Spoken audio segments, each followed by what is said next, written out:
ইসলাম আপনি লিখেছেন দিনের পথে অটুট থাকতে কি কি করণীয় দয়া করে বলবেন। দিনের পথে অটুট থাকবার জন্য সর্বপ্রথম দরকার হলো দৃঢ় সংকল্প, যে আমি আমার দিনের ব্যাপারে যদি সিরিয়াস হই, আমি যদি সত্যিকারের দিনদার হয়ে থাকি, আমি যদি বুঝে শুনে মুমিন হয়ে থাকি, তাহলে দিন এবং ইমানের পথ থেকে বিচলিত হওয়ার বিচ্যুত হওয়ার কোনো সুযোগ আমার নেই।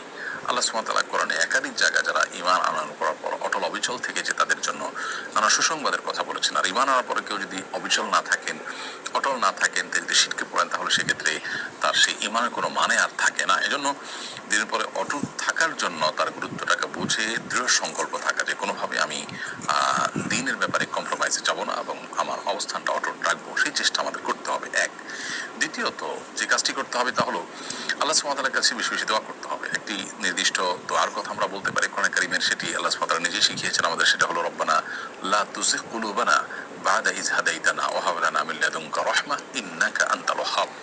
হে আমাদের রব, আমাদের অন্তরকে আপনি বক্র করে দিবেন না, বিপদগামী করে দিবেন না, বিভ্রান্ত করে দিবেন না একবার হেদায়েত দেওয়ার পর। এই দোয়া আল্লাহ তাআলার কাছে আমরা করব।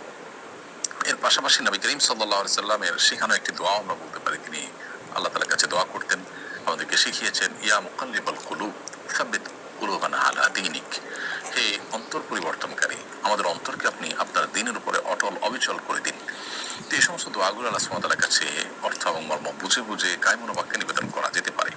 তৃতীয়ত, দিনের উপর অটল থাকবার জন্য দিনী সোসাইটি, দিনী সার্কেল মেনটেন করা উচিত, দিনী পরিবেশে আমাদের থাকা উচিত। আল্লাহ সুবহানাহু ওয়া তাআলা বলেছেন, ইয়া আইয়ুহাল্লাযীনা আমানুত্তাকুল্লাহ ওয়া কুনু মা'আস সাদিকিন। হে ঈমানদারগণ, তোমরা তাকওয়া অবলম্বন করো এবং সত্যবাদীদের সাথে, ভালো মানুষদের সাথে, যারা সত্যবাদিতা অবলম্বন করে তাদের সাথে থাকো বা তাদের সঙ্গ অবলম্বন করো।